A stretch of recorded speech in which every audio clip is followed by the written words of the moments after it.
दोस्तों, अगर आपसे कोई कहे कि वह इस धरती पर नहीं रहना चाहता तो आप उसे क्या कहेंगे? पागल, है ना? लेकिन एक शख्स ऐसा भी है जो ना सिर्फ इस धरती को छोड़कर दूसरे ग्रह पर जीवन की संभावनाएं खोज रहा है, बल्कि उसकी खुद की इच्छा है कि वह मंगल ग्रह पर मरे।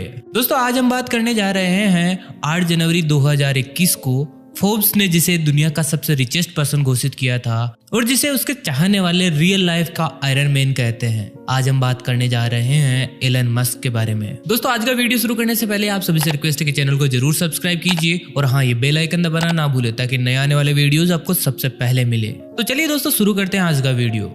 दोस्तों, आज हम जानते हैं कि एलन मस्क अमेरिका के एक बड़े वाले बिजनेसमैन है, लेकिन उनका जन्म साउथ अफ्रीका में हुआ था। उनकी माताजी एक कनेडियन मॉडल और डायटीशियन थी और पिता एक पायलट, नाविक और इंजीनियर थे। उनके पिता पन्ने की खदानों के मालिक भी थे। तो दोस्तों, अगर आप ये सोच रहे हैं कि एलन मस्क कोई झोपड़पट्टी से उठकर बिलियनियर बने हैं तो ये आपकी भूल होगी। लेकिन दोस्तों, कहते हैं ना कि भगवान किस्मत लिखने में भी अमीर गरीब नहीं देखता। एलन मस्क जब 10 साल के थे तो उनके माता पिता में तलाक हो गया। वैसे तो एलन मस्क 3 भाई बहन थे, एलन, किम्बल और टोस्का। एलन मस्क को लगा कि उनके पिता इस तलाक की वजह से बहुत ज्यादा दुखी है, इसलिए उन्होंने डिसाइड किया कि वो अपने पिता के साथ रहेंगे। लेकिन कुछ दिन साथ रहने के बाद ही उन्हें समझ में आ गया कि उनका फैसला कतई गलत था। बाद में दिए गए कई इंटरव्यूज में उन्हें अपने पिता के बारे में बताया कि वो एक हैवान है, दरिंदा है, दरिंदा। उन्होंने अपने पिता के बारे में कहा कि उन्होंने वो सारे क्राइम किए हैं जिसके बारे में आप कभी इमेजिन भी नहीं कर सकते। वो इंसान इतना खतरनाक है कि जितना कोई किसी के बारे में सोच भी नहीं सकता। इसके अलावा उन्होंने बताया कि वो शख्स उन्हें गालियां बकता रहता था, हमेशा इडियट बुलाता रहता था और कहता था कि तुम में कुछ भी काबिलियत नहीं है। आपको बता दें कि एलन मस्क के पिता का नाम एरोल मस्क है। यहाँ तक कि उन्होंने अपनी एक सौतेली बेटी से शादी भी कर ली जो उनसे करीब 40 साल छोटी थी और 2017 में उन्हें एक बेटा भी हुआ जिसका नाम उन्होंने रखा एलियट। एरोल मस्क की इस पत्नी का नाम है जाना और जब जाना की माँ से एरोल ने शादी की थी तब उनकी उम्र थी सिर्फ 4 साल। खैर, छोड़िए इस पारिवारिक माहौल को। मस्क ने इन सब चीजों से दूर निकलने का एक तरीका निकाला। वो अपने खाली टाइम में बुक्स पढ़ते और जितनी ज्यादा और जितनी हो सके पढ़ते थे। एलन मस्क की याददाश्त जबरदस्त थी। एक बार वो जो पढ़ते या देख लेते उनकी मेमोरी में छप जाता था एकदम। उसी समय उनका इंटरेस्ट कंप्यूटर में बहुत ज्यादा बढ़ गया और उन्होंने कंप्यूटर लैंग्वेज सीखना शुरू कर दिया। धीरे धीरे वो कंप्यूटर लैंग्वेज में इतना माहिर हो गए कि उन्होंने एक वीडियो गेम भी डिजाइन किया। उस समय उनकी उम्र थी 12 साल। दोस्तों, आप भी आजकल भारत में कई एप्स के एड्स देखते होंगे जो आपको 6 साल के बच्चों को कोडिंग सिखाने की बात करते हैं और सीधे एलन मस्क बनाने का वादा कर देते हैं। खैर, हर कोई एलन मस्क नहीं बनता। चलिए वापस आते हैं अपनी स्टोरी पर। एलन मस्क ने 12 साल की उम्र में गेम बनाया। नाम था उसका ब्लास्टर। उन्होंने इसे $500 में एक मैगजीन को बेच दिया। खैर, एंटरप्रेन्योर के गुण बचपन से ही थे, लेकिन एलन मस्क साउथ अफ्रीका छोड़ना चाहते थे जिसके 2 रीजन थे। पहले पिता और दूसरी ये कि साउथ अफ्रीका में उस समय ये नियम था कि गोरे लड़कों को मिलिट्री में सर्विस देना कंपलसरी था। एलन मस्क इस गोरे काले के भेदभाव के खिलाफ थे, इसलिए उन्होंने 1992 में कनाडा की क्वींस यूनिवर्सिटी में दाखिला ले लिया। लेकिन उनकी इच्छा तो अमेरिका जाने की थी क्योंकि उन्हें लगता था कि वहां बेहतर अपॉर्चुनिटीज मिलने की संभावनाएं ज्यादा है। इसीलिए उन्होंने अपना ट्रांसफर यूएस की यूनिवर्सिटी ऑफ पेंसिल्वेनिया में करवा लिया। अब जब 1997 में वो वहां से ग्रेजुएट होकर निकले तब उनके पास 2 डिग्रियां थी, bachelor of physics and bachelor of economics. खैर, उन्होंने इसके बाद पीएचडी के लिए स्टैनफोर्ड यूनिवर्सिटी में एडमिशन ले लिया। लेकिन सिर्फ 2 दिन की पीएचडी के बाद उन्होंने ये प्रोग्राम छोड़ दिया। उन्होंने लगा कि सोसाइटी में बदलाव लाने के लिए फिजिक्स से ज्यादा ताकत इंटरनेट में है। दोस्तों, आपको बता दें कि पढ़ाई के बीच भी मस्क कुछ न कुछ कर रहे थे। 1995 में उन्होंने जिप2 नाम की एक कंपनी खड़ी की थी। ये कंपनी उन्होंने अपने भाई किम्बल मस्क के साथ शुरू की थी। जैसे फोन डायरेक्टरी होती है जिसमें शहर और पूरे देश के लाखों जरूरी फोन नंबर्स होते हैं, वैसे ही जिप2 भी वैसा ही काम करता था, लेकिन ये इंटरनेट से चलता था। साथ ही इसमें ऑनलाइन मैप्स का ऑप्शन भी था। इस कंपनी में कई लोगों ने इन्वेस्ट भी किया था और 1999 में एक जानी मानी कंपनी कॉम्पैक को $307 मिलियन में इस कंपनी को बेच डाला। खैर, कोई बंदा 28 साल की उम्र में मिलियनियर बन जाए तो वो क्या करे उस पैसे का? जाहिर सी बात है, अगर उस बंदे का नाम एलन मस्क है तो उस पैसे को कहीं ना कहीं इन्वेस्ट जरूर करेगा। तो दोस्तों, एलन मस्क ने उस पैसे को एक नई कंपनी में इन्वेस्ट किया। नाम उसका रखा X.com। ये एक तरीके का ऑनलाइन बैंक था। X.com के दफ्तर से कुछ दूरी पर ही 2 महीने बाद ही कॉन्फिनिटी नाम की एक कंपनी शुरू हुई। दोस्तों, ये भी एक तरीके की पेमेंट सर्विस थी।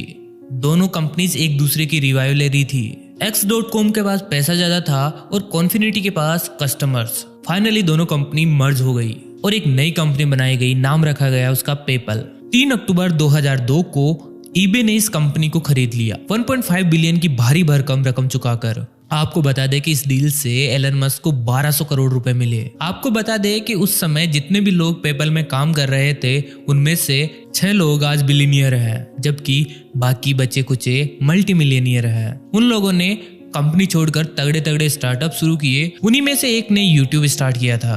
2001 में मस्क को मार्स ओएसिस का आइडिया आया।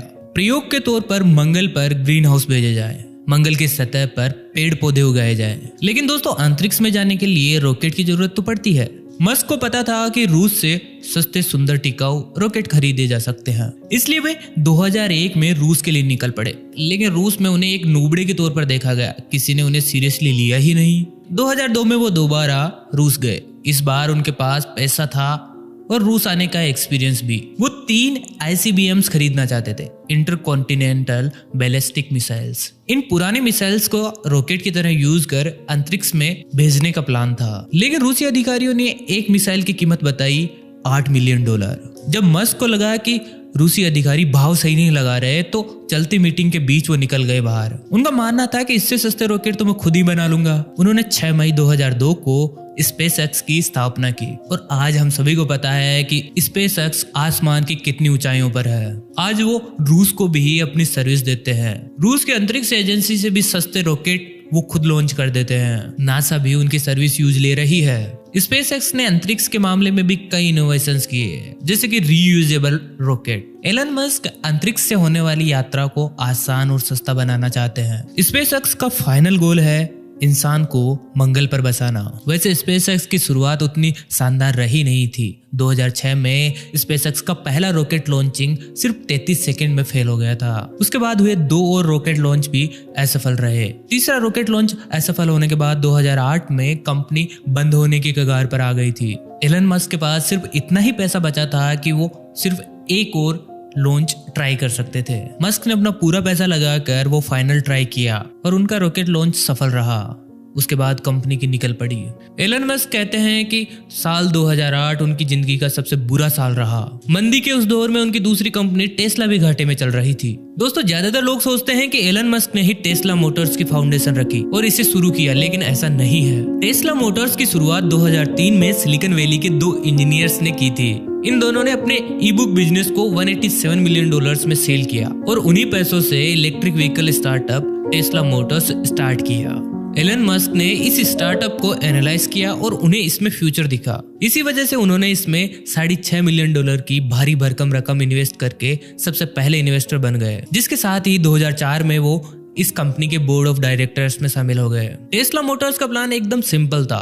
उन्हें एक ऐसी इलेक्ट्रिक कार बनानी थी जो इलेक्ट्रिक होने के साथ साथ पावरफुल भी हो, क्योंकि उस वक्त में बनी बाकी इलेक्ट्रिक कार के साथ यही प्रॉब्लम थी, वो डीजल इंजन वाली गाड़ियों जैसी हार्ड और पावरफुल नहीं लगती थी।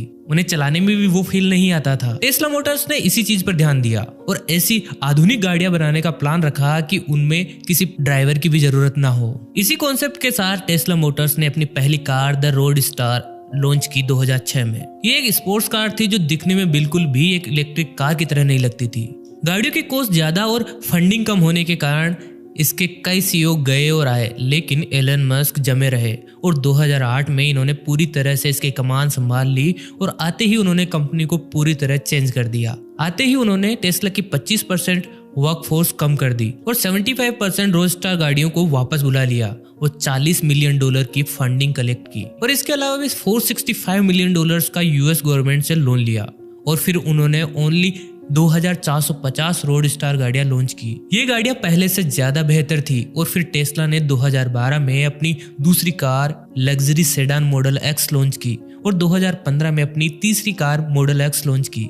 इसी तरह 2017 में टेस्ला का मार्केट कैप सालों पुरानी कंपनी फोर्ड से भी ज्यादा हो गया था। अपनी इलेक्ट्रिक कार्स को बाकी डीजल इंजन गाड़ियों जैसा बनाने के बाद टेस्ला ने उन्हें AI से लेस किया और आज टेस्ला की गाड़ियां सेल्फ ड्राइविंग मोड और सेल्फ पार्किंग मोड देने वाली सबसे बेहतरीन गाड़ियां हैं। इसके अलावा एलन मस्क सारी दुनिया को फ्री इंटरनेट देना चाहते हैं। इसके लिए उन्होंने एक स्टारलिंक नाम का प्रोग्राम लॉन्च कर रखा है। स्पेस एक्स के जरिए हजारों सैटेलाइट स्पेस में लॉन्च किए जाएंगे, जिनसे पूरी दुनिया में फ्री इंटरनेट प्रोवाइड किया जाएगा। वहीं एलन मस्क फ्लाइंग कार्स का सपोर्ट नहीं करते, इसी वजह से उन्होंने एक कंपनी बना रखी है, the boring company. Elon Musk का कहना है कि अगर मान लो हम बहुत सारी फ्लाइंग कार्स बना लें और कल को वो आसमान में उड़ने भी लगे, तो क्या पता वो कितना शोर करेगी। नॉइज पोल्यूशन तो होगा ही, लोग डिस्टर्ब भी होंगे। इसी वजह से उनका आइडिया है कि हम टनल बनाते हैं। इन टनल्स के जरिए रोड से सारा ट्रैफिक हटाकर हम अंडरग्राउंड कर देंगे। वहीं आपको बता दें कि एलन मस्क एआई के सबसे बड़े आलोचक है।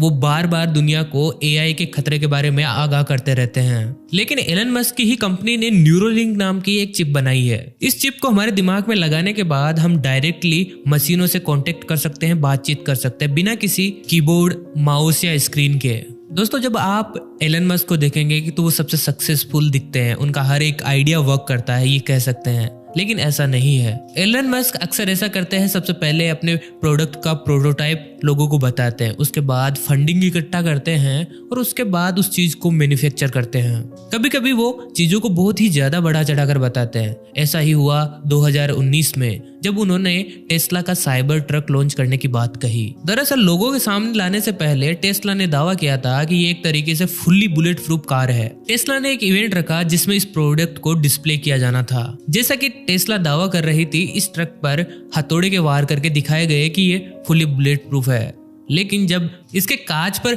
एक गोले से वार किया गया तो वो गोले इसके अंदर ही धस गए। इस इवेंट की वजह से एलन मस्क को काफी शर्मिंदगी झेलनी पड़ी थी। लेकिन कहते हैं ना कि मिट्टी को भी सोने के भाव बेच दे, उसे एलन मस्क कहते हैं। सभी लोगों को उन पर इतना ट्रस्ट है कि एक दिन ऐसा आएगा, वो साइबर ट्रक को ऐसा बुलेट प्रूफ बनाएंगे कि वो कांच का गोला उसमें धसेगा नहीं। दोस्तों, आप कमेंट करके हमें जरूर बताइए कि एलन मस्क क्या सच में लोगों को एक दिन मंगल पर ले जाएंगे। आपको एलन मस्क की सबसे अच्छी बात कौन सी लगती है? कमेंट करके हमें जरूर बताइए। वीडियो कैसा लगा उसके बारे में भी बताइए। अगर अच्छा लगा हो तो लाइक और शेयर करना ना भूले। चैनल को जरूर सब्सक्राइब कीजिए ताकि नए आने वाले वीडियोस आपको सबसे पहले मिले। दोस्तों, जल्दी मिलेंगे नई वीडियो के साथ, तब तक के लिए नमस्कार।